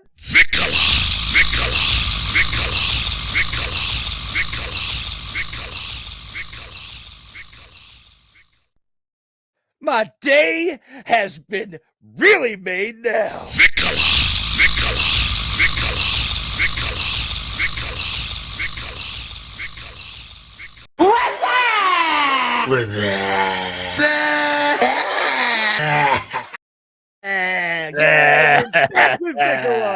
That's what I'm talking about. Thanks for tuning in there, brother. Glad to have you here on this afternoon as we have Mr. McCarthy here as well. 6 says Chris Streveler has 9 rushing touchdowns, followed by Tommy Stevens with 8, to compliment what you were saying. I was right with Chris Streveler's stats. I was wrong with who's behind him. So 1 for 2. Hey, Crum has put up a good amount of numbers on the ground, too, because he hasn't really been able to do the same in the air consistently, which is why he's had to put up some numbers on the ground like with Streveler. But Brady Oliveira leads the league in rushing yards with 851. See, I knew he was at the top up there, but touchdown-wise, I mean, I was off the mark with that. Yep. I believe in Joe Hendry. Because I love him in London, in Paris, in Tokyo. All right, that's enough. When it comes to quarterbacks that are gunslingers, a team has to deal with the good, the bad, and the ugly of it all, says Sick Dicky. Yeah, no, he's not wrong. He's not wrong. I mean, CFL is a passing league. The CFL has always been a pro passing league, especially in the last 2 to 3 decades. So you got that big field, you got an extra receiver to throw to, and yeah, if you can get a complementary running game to go with the fact that you can sling the rock, yeah, you have to deal with the good, the bad, and the ugly of the aspect of the passing game. Yeah, slinging the rock is definitely very, very important. It really is, especially when it comes to in this game of football. What? I said in the game of football. What? The game of Canadian football. What? Come on, don't make me break it down more. Yeah. Yeah. If you're looking for shenanigans, football, and extra, you've come to the right place. You got the right one, baby. Oh, you know, You like that? You like that? extra.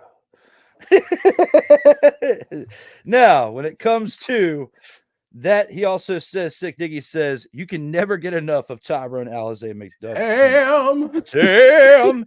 Cole was on the money with that. I named him Tyrone Alizé McDuffie, and all of a sudden you just hear Cole go, Tam. And it was more. And now we have a commercial with Tam. That guy is going to be more famous at some point, if we can help it, than he ever was before he did that little Cowboys clip. If we can help it, we're going to try. But all you can do is try out here in these streams. Don't forget about the larger end zone as well, Ryan McCarthy. That's part of the bigger field. Yeah, Yep. 20-yard end zone compared to 5-yard end zone in the United States. Yeah, it's going to be a big factor every time. A lot more space to run around each and every game. Absolutely. We've gone through the opening drive. We've gone through the CFL Snowflake of the Week and Grand Champ of the Week. It is now time to take it to the 2-minute drill and discuss our thoughts for the upcoming preview for this weekend for CFL action.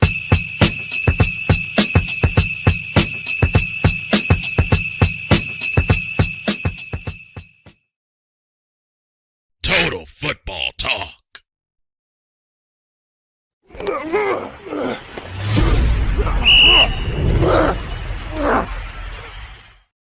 And here with the 2-minute drill, we've got 4 teams playing this weekend. There's a week 14 bye for the Tiger Kitties, who just got that win in the past week that we were talking about, who are 3-9 going into the week 14 bye.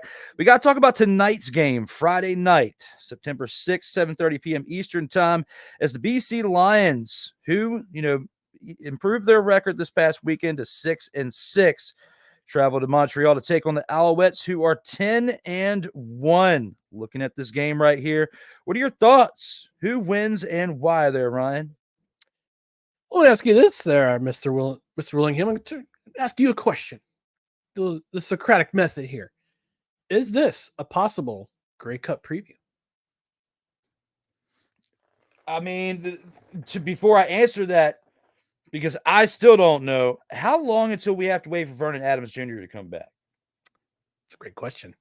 Because I don't feel comfortable with saying that, to acknowledging that without having Vernon Adams Jr. there. If he was there, I would acknowledge me. I would acknowledge that. But I can't acknowledge that without knowing that to be the case, because did they get a decisive win this past week? But look at the type of team and the production that we were getting out of the Redblacks in turn. If you're getting that type of team against the Alouettes, I can't sit here with confidence and tell you that I believe that this could be a match that could even get the Lions to the Grey Cup to face the Alouettes. So it's tough. Right now, I would have to say no with not knowing what's going on with Vernon Adams Jr. at this moment. It's fair. It's fair. I'm just kind of curious to see which BC Lions team shows up in Montreal. Because again, you guys mentioned a couple seconds before, they travel to Ottawa, come back home to BC, and now they're traveling to Montreal. That's 2 cross-country trips in the span of 3 weeks. That's going to take a toll on you physically. But I'm also wondering if Montreal can get off to a fast start, especially after a bye week. And with Cody Fajardo coming back in game 2 weeks ago against the Elks, had his struggles coming back from a stint on the injured list. But Montreal their defense is so good. They're so aggressive. And it's William Stanback's return to Montreal after he left Montreal in free agency to go to the BC Lions. I'm not gonna say it's a toss-up. It's gonna be a very close affair, close game, but I've got Montreal having the advantage of having an extra week to rest and having Cody back in the lineup to get comfortable again with his receivers.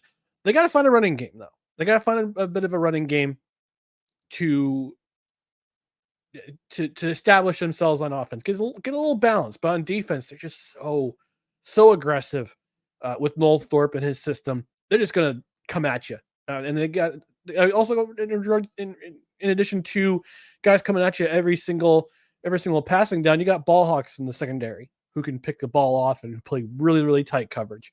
So I'm going to go with Montreal on this one. It'll be a very close matchup.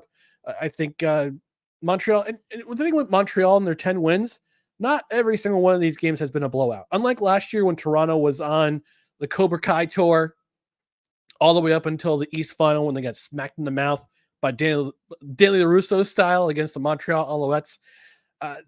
This team, Montreal Alouettes team, they have close game. They play close games. They've had to come back in a couple of games. So I think this might be another one of those games where it's just a really tight affair between two good teams, one on kind of the upswing, one coming back from a week off. But I'm going to take the Alouettes in this one. It'll be a very close game. I like it. I like your thought process on that, and that's why I'm going to give you this. Oh, my brother, testify. The Alouettes are 10-1 for a reason, and they have not shown any signs of slowing down, at least when it comes to the way the scoreboard is at the end of the game. You know, at the end, they have been serving some big, fat, juicy.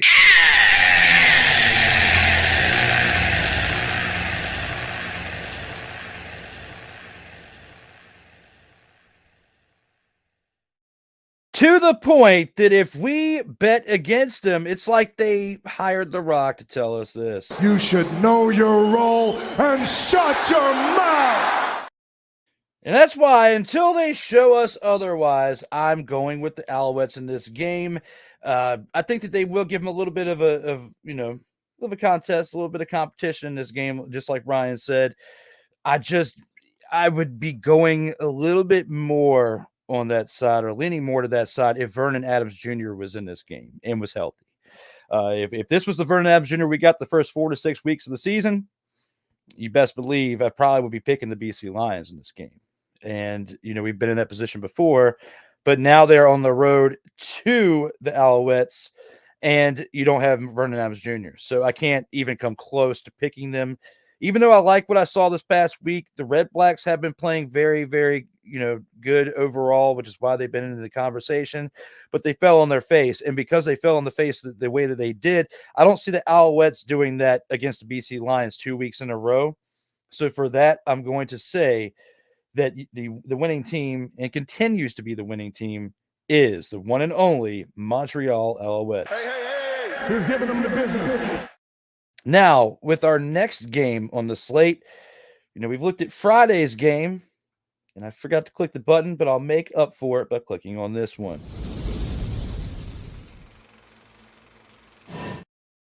And I have to, because we have 3 Saturday games this week. The NFL is back, and CFL can only compete, but with so much, and they're already got a game going live tonight against the game in Brazil between the Packers and the Eagles. So looking at this the way that it is, we've got 3 Saturday games. We got one at 1:00 p.m. Eastern time. The Toronto Argonauts, who are 6-5, travel to Ottawa to take on the Redblacks, who are 7-3-1. 1:00 p.m. Eastern time tomorrow. Who wins and why they're Ryan? Oh, this is a toss-up for me. Toronto has played better with Chad Kelly. They've played better offensively with Chad Kelly as their quarterback. The two-headed monster of Nick Arbuckle and Cameron Dukes was, I wouldn't say it was a failure, but it was night and day compared to what Chad Kelly has done. That being said, the Iowa Redblacks they're almost perfect at home. I believe they're perfect at home. I believe they're perfect at TD Place in Ottawa. And I think they're going to bounce back they're going to bounce back in this game. Last week was just such a trash fire of a game.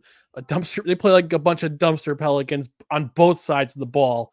31-9 at the half, or 31-6 at the half. Come on, guys. You're better. They're a better team than this. There he is. I see Drew Brown right there. Yeah, I see another defensive back getting burned by the. There he is. There's another defensive back getting burned by the BC Lions receiving core. I think they cleaned up this game. I think Bob Dice's team. I think he's going to clean things up on both sides of the ball and just establish who they are at home at TD Place. I'm going to go with the Redblacks in this one. You know, with what Toronto's done as of late, you know, they've been fighting and clawing their way into games, keeping them close, even when they've been losing. But at the same time, they've been losing to teams that are lesser than, like the Tiger Cats, who they've been letting get on a roll in other teams as well. I can't disagree with you here. I'm gonna have to go with your choice here in the Redblacks. I just can't disagree with anything you just said. Hey, who's giving them the business? To make up for Friday, let's run it back one more time. The next Saturday game that we have is at 4:00 p.m. Eastern Time as the Saskatchewan Roughriders. And if they lose this week, I will not say it like that again next week, I promise. The Saskatchewan Roughriders are 5-6-1, traveling to Winnipeg to take on a team that has been hot, a team that they just faced this week, and a team that was just the game of the week. But historically, throughout the Total Football Talk CFL season coverage, whenever we've had two teams face each other and it's the game of the week and they play each other the following week, it is not the game of the week, and not by choice, just because of the results that happen. I guess because one team has seen enough of the other to know what to do, whether they're the team that lost and came back and won the next game or the team that won back-to-back times against the same team. We have not had that choice in game of the week this season for that, because of the fact that, you know, it's not the same type of game we're watching the second consecutive week. So I'm going to go on a whim now and just go ahead and say, before I go to you, I have a feeling this is not going to be the game of the week next week, as they're going to be in Winnipeg this time. Now, Winnipeg got to a 500 record with this win this past weekend, now at 6-6, and they are at home, 4:00 p.m. Eastern Time tomorrow, taking on the Roughriders. Who wins this game and why there, Ryan? So if the Roughriders lose this game, can we call them Saskatchewan Smooth Riders? I guess we might have to come up with a new nickname. So I guess if we're going to be like making a bet on it, I wouldn't say it's a bet. All right. But I'm looking at the history of the Banjo Bowl, which was coined in 2004 by place kicker Troy Westwood, played for the Winnipeg Blue Bombers. The last four Banjo Bowls have gone like this. 2019, Blue Bombers, 35-10. 2020, we left that out because there was no season played. Thanks a lot. 2021, Blue Bombers, 33-9. 2022, Blue Bombers, 54-20. And last season, Blue Bombers, 51-8. It has been a terrible show by the Saskatchewan Roughriders in the Banjo Bowl the last four seasons, and I think it's going to continue this week. Zach Collaros was in concussion protocol, but he's on the roster for this week. I think last week was, like I said, they let the foot go off the gas pedal because Collaros went out of the game after the head injury he suffered. But you're in front of your home crowd at Princess Auto Stadium. Yes, that is the name of the stadium, Princess Auto Stadium. It was known as IG Field. Now it's Princess Auto Stadium. That's the name of the car dealership. Don't at me. In front of a raucous home crowd. I don't think it's going to be a beatdown, but I don't think it's going to be particularly close. I think I'm going to take the Blue Bombers. I think the momentum keeps going. You know, a very interesting take on it. And I like how this game went, but I also really like what Trevor Harris did this past weekend. And I like the production of the Roughriders if they can stay strong. If they don't stay close in it this past weekend, we might be able to chalk it up as a little bit of home field advantage this past week. But something is telling me to pick the Roughriders so I can say it one more time. And I want to say it like this next week. I don't want to lose faith. If they fall to 5-7-1 after this week, then I'm going to lose faith. And I've been saying this past couple weeks. I haven't announced them on the Prime show, Total Football Talk, like that in a couple weeks for a reason. But I got to start off Total Football Talk Extra with a little bit more fire, a little bit more passion for the Saskatchewan Roughriders. So that, here and now, as I get into promo mode, yes, get the nurse ready, because here and now, Saskatchewan Roughriders are my pick for next week. How do you feel about that, Ryan McCarthy? You got that Bo Levi and the Labor Daber energy, man. We shall see. I love it. I appreciate it. We shall see how things pan out for this team if it at all happens. But we'll have something to talk about next week. One of us will be wrong when it comes to how we chose this game. Now we have one more game to look at when it comes to the last game of the pick of the week. Hey. Who's giving them the business? And for that, let's just do it one more time.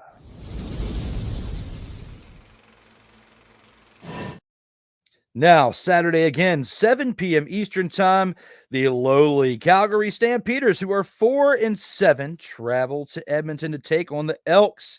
Could this be the dumpster Pelican game of the week, as the Elks are 4-8, hosting this game 7:00 p.m. Eastern Time tomorrow? What do you think, Ryan? Is this the dumpster Pelican bowl of the week? It could be, considering that this afternoon the Roughriders announced that Jake Mayer will not be starting in this game on Saturday night. It will instead be Logan Bonner who will be starting this game. So exit the Mayer, insert the Wolverine, maybe. Number one in the roster, number one in your hearts, Logan Bonner. Good luck to you.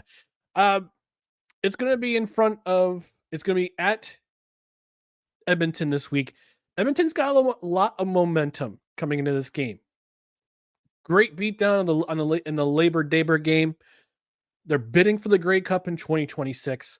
It was also announced that they're going to get $250 million Canadian money in renovations at Commonwealth Stadium. So, with everything that's going on over the last month in Edmonton, new ownership, now private ownership, mind you. This was a publicly owned team for pretty much an entire history. Now they're privately owned. You've got a team that's coming together under interim head coach Jerry Jackson. I'm hoping and praying if they keep this momentum going, that interim tag will be taken off of the head coach. It'll be just a straight up head coach. You got a running game. The offense is getting it together. The defense is getting it together. And now they've got fresh meat in front of them with Logan Bonner starting this week for the Calgary Dead Horses. Give me the Elkamos again. Last week I picked the Elkamos in my upset special. Actually, I had two upset specials last week. I had the Tiger Kitties turning into the Battle Cats and upending Toronto. Last week I had the Elkamos beating Calgary. Give me the Elkamos once again. They're gonna win this game going away. Okay, well that's an interesting pick with the Elkamos. I mean, you have stood firm with them, and I can't disagree based on what we saw from the Calgary Stampeders this past week. Yeah. Come on, what we watched this past week and from previous weeks is, come on, pull it up, Charles. That's terrible. They're going to take, the Stampeders are going to take that big fat.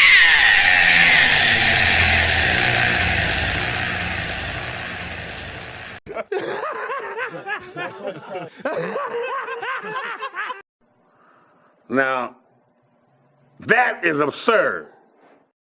Or is it? It's not absurd for us to say it. It's absurd for them to produce it, for us to watch. Especially when you got to think of the fact that you got to take out your starting quarterback after throwing 4 interceptions this past week and put in somebody else who is, honestly, to me, unproven at this point. And when you look at the offensive line, the 4 interceptions is one thing. I talked about it earlier in the Snowflake of the Week. But if your offensive line continues to play to the standard of what they have been throughout this season, to where you can't establish the run, you're not going to get much better quality out of your quarterback unless he's just a lot better at not turning the ball over, can get the ball out of his hands a little bit quicker and in a positive way. So if that doesn't happen for this quarterback change here, I'm not sold on it. I'm not sold on it whatsoever. The Elkamos have improved themselves over the past month to be better than the way they were the first 2 months of the season. So I'm going with them. I'm going to go with Ryan here. This is the one we are not going to disagree on when it comes to our picks for this week and what we see, because this could potentially be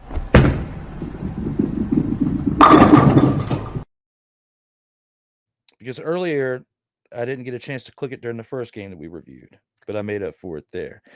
Now, with all that being said, Who's giving them the business? let's take a look at some of the comments that we have here. Looks like Ike was with us for these picks. Said the Alouettes are going to win in his opinion. The Redblacks are going to win in his opinion. And the Roughriders are going to win in his opinion. But I guess he didn't care enough about the last game we talked about to comment on that. Come on, Ike. His 6 says, don't forget about the larger end zone as well. Yes, that's. We already talked about that. We already did talk about that. Yes, we did. So, Sick, we don't know where you're at, but jump on in on these comments. Oh, he actually just said something. He was typing it up as we were saying. Speaking of absurd, the NFL having a game in Arena Corinthians, aka Neo Quimica Arena, reflects the ignorance of the NFL front office towards local sports history in Brazil. So basically, the stadium that's hosting tonight's game, which is going on in roughly about an hour and 15 minutes or so, as we record. The Corinthians team, I guess their rival team. There's a soccer team down there. It's a local soccer team in Sao Paulo. Their rivals wear green. So 2 teams are wearing green, but I guess the Eagles decided to wear they're going to have the white uniforms, but with black lettering and black helmets. I don't know what's going to happen with the Green Bay Packers, if they're going to flip things around maybe for this game, but this is the first NFL game in Brazil ever, in South America ever.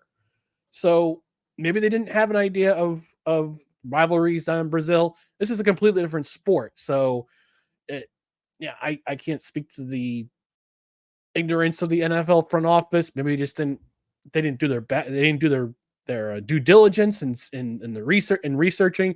I think they just chasing the money. I would be more chasing the money. I would actually be more concerned about the fact that, and I don't want me to get political here, that the Supreme Court in Brazil shut down X. So if I'm in Brazil right now, I can't post this live stream to X because X is banned. So I would go more with that than the NFL not doing their due diligence and researching uniforms and team colors for local rivalries. And he also says the ban on green reflects. Oh, well, it was a little bit of delay in there. The ban on green reflects Corinthians' rivalry with Palmeiras. Palmeiras, who wear green. The game should have been in Palmeiras Stadium, Arena Palmeiras, aka Alliance Parque. I guess. I don't know. I mean, sure. But I mean, it could have been. Like I said, I don't know what the NFL's thinking was here. They didn't do their due diligence, but they just wanted to put a game there. They were trying to expand their brand. They don't know the rivalries of the local sports teams. So can you do? Yeah, they got to do their due diligence on that. Just like we have to do our due diligence before we talk about stuff. They got to do our due diligence before they host things, especially when it comes to player safety, because that's where the issue is right here and now when it comes to them being pretty much confined to their hotel rooms. With that being said, it's time that we transition to the post game.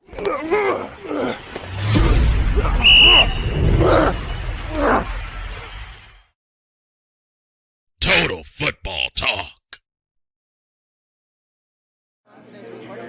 As long as it's one. That's great. I love it. Here at the post game, we basically give you the rundown of our thoughts as we close out the show, whether it be anywhere in professional sports, of football, or just anything within media in general as well.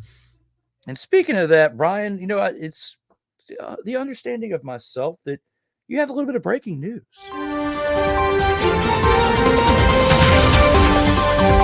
Oh yeah! It's time that you get me back up here and say we got some breaking news! Breaking news! Breaking news! We got some breaking news!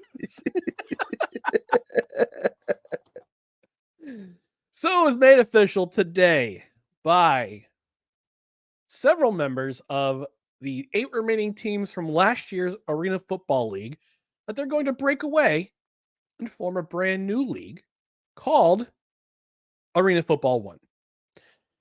And And one. and one. Exactly. This is actually a really smart idea, and I'll tell you why. So, if you didn't pay attention to last year's Arena Football season, it was a expletive mess. From the outset, they had 16 teams to start the season.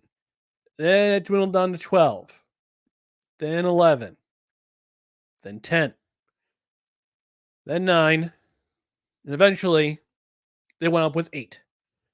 In the beginning of the season, the commissioner of the league was nowhere to be found. Players were trying to get hotel rooms. They're getting kicked out of their hotel rooms. Field conditions were a mess in their respective arenas. Teams aren't paying their players. What the bleep is going on? And the fact is, the commissioner who's brought in to basically start up this league, nowhere to be found.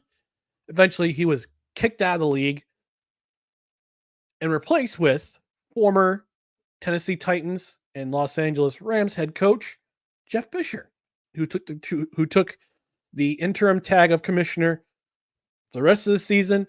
Everything was nailed down. Everything was perfect. They also brought in former Arena Football Commissioner Jerry Kurz to be their CEO, to be the CEO of the league. So you got a commissioner, you got a CEO, you got one guy handling player personnel stuff, you got one other guy handling the business side of things.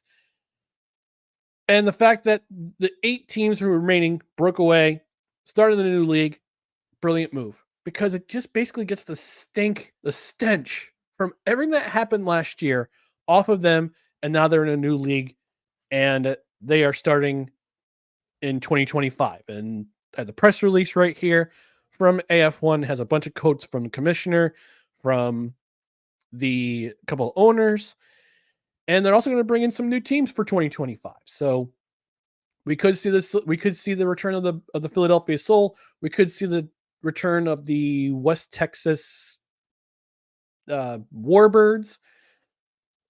We could see a team in Chicago. We could see a team in Arizona, like they were supposed to have this past year. So, yeah, good on the last remaining 8 teams of the Arena Football League breaking away, becoming AF1 and 1. And I'm excited to see what happens for next year, because the last half of the year was much better than the first half of the year. Everything gets nailed down. Jeff Fisher doing a great job getting some stabilization. Jerry Kurz, same thing. But full credit to them. I'm excited for 2025, and I'm hoping the Albany Firebirds will get their revenge on the Billings Outlaws and win a title next year in the first ever Arena Football 1 championship. I don't know what it's going to be called. It could be called Arena Bowl. It could be called a completely different game. Regardless, things are looking bright, and I'm excited to see what happens next year, especially with the Albany Firebirds. So there's a bit of breaking news. And that's my post-game closing thoughts. Some really great closing thoughts there, Ryan, and definitely glad you're able to make it. We can make this happen today for Total Football Talk Extra. And, look forward to next week and many more to come as we have a lot more CFL action to recap for the remainder of this season. And, with my take, I'm not going to really go into much on professional football, is too much to give you a little bit more of a backstory as to the here and now with this show and what to expect moving forward. Now, with Total Football Talk, our main show with Cole, talking the NFL games, talking about NFL, previews, recaps, in the latest in news and football. Just like I showed in that commercial earlier, 11 a.m. Eastern time every Monday, you will find that show. The plan is for Total Football Talk Extra to be Fridays from 5 to 5:15 or so, kind of like how we did today. Ryan and I get up, talk Total Football Talk Extra with the CFL, throughout the CFL season. Now, after that, who knows? This show, we could use it to do a quick recap after a game ends on a primetime game on like a Thursday or a Sunday or a Monday, if, Cole or myself are available to do that, because I created this part of it as a way for either one of us just to hop in here and talk about, these things that we couldn't get in during the main show. It'll primarily be me, and with guests like Brian, and I've got a couple other ones that may come in to, so we could have like the In or Out Sports Debate would be like a trios edition where the three of us would be up here talking, about football, whether it's NFL, CFL, UFL, or college football. Primarily the extra edition, as I'll call it, is going to be featuring everything outside of the NFL.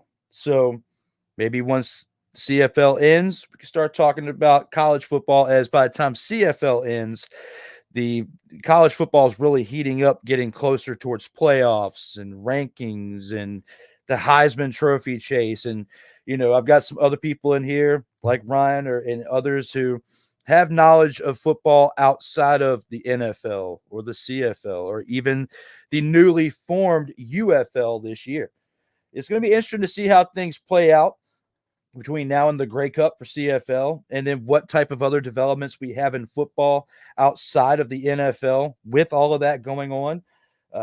Again, Total Football Talk Extra, where it's all football, some shenanigans, and a little bit of other things sprinkled in between based on the comments from the fans, as this is another show that we plan on doing live. If for some reason we're not live and we have to pre-record it and it comes out a little bit later, it's not that big of a deal. There is no pressure for us right now to have this at a specific time each and every week. Of course, we would like to do that, to be in a routine. But, if there's a day where Ryan can't get up until 7:30 and I'm available to do that, we'll work around it. We'll do it later and have it later in the evening. As tonight's going to be a very rare time where we have NFL on a Friday. It's only because of this Brazil game. Okay. So we'll see how it goes. I basically just wanted to take this time to let you know that when it comes to Total Football Talk Extra, we're kind of feeling it out. During the CFL season, and as long as Ryan's available, this will be the guaranteed time on Fridays as of now. But it is subject to change. So for those of you who are used to seeing it at this time for the next 3 weeks, 4 weeks from now, it could be a little bit different. But the one thing I can tell you is, based on what we've worked out for Monday, is our main show, Total Football Talk, will be 11 a.m. Eastern time every Monday. Cole and I will be here giving you the latest NFL action. I will be here every Friday, hopefully with Ryan, hopefully earlier. I didn't scare him off too much because he was joking around saying, oh, this might be his last appearance on Total Football Talk. Let's hope not. Let's hope we see him. If you see him next week, he was just joshing me around, taking it back to 1997 with the joshing. But, guys, I love this. I love doing this each and every week. It's a release for me because a lot of stuff has changed for me in the past couple of years, with health, career, goals, and not being able to do as much outside in media as I once did, based on limitations of schedule and not having the time to really travel and doing the things that I once did with my old career.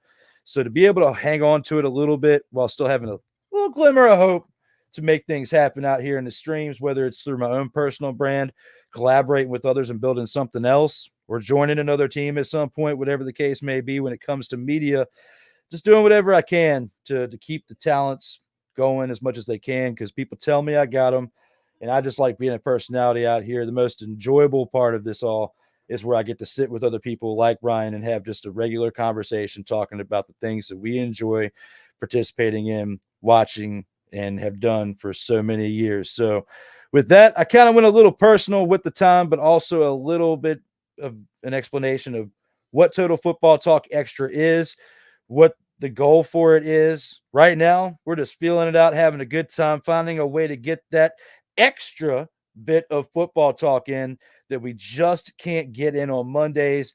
And unfortunately, with our shift in schedule, with Ryan's work schedule, it just didn't work out. So creatively, I was like, Total Football Talk Extra makes pretty sense. A lot of sense. It made a lot of sense to my partner, Cole. Made a lot of sense to Ryan, as we made it happen for the debut edition of Total Football Talk Extra today. And I couldn't have done it without you there, sir. Glad you were able to take the time to be here, and look forward to doing it again. Absolutely. And like Mike Tyson once said to Tom Segura, it's all love. In our case, it's all X. It's all extra. That too. But we got a few more comments we'll drop before we get on out of here. And it looks like, okay, so after we said that, he said agreed. The post, okay, here we go. Yeah. Oh, can I do it? Can I do it? Can I do it? Yeah, go ahead. Go ahead. All right. The post game is brought to you by Godsmack Thirst Quencher. Now available in Insane Ice Blue and Demented Dark Berry. It's not great. It's Godsmacking good. Oh, don't forget, coming soon, Lunatic Lychee, Certifiable Cherry, and Psychotic Peach. Oh, and Big Blast Breath Mints. Freshen up with a big blast. This message has been brought to you by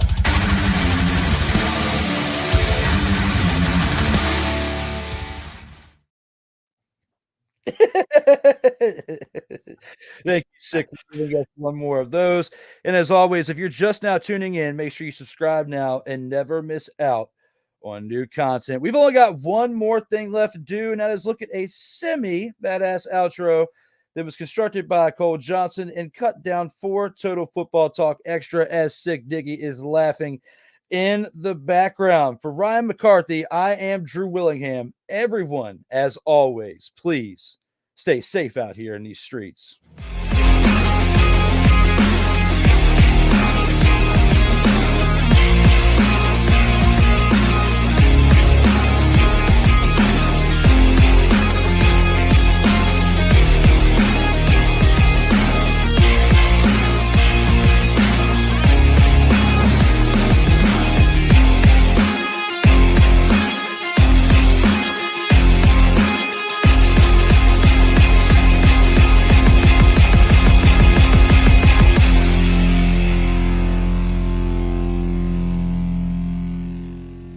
Now take off, eh? You don't have to go home. You gotta get your cell phone up out of here. As always, please, everyone, stay safe out here in these streets.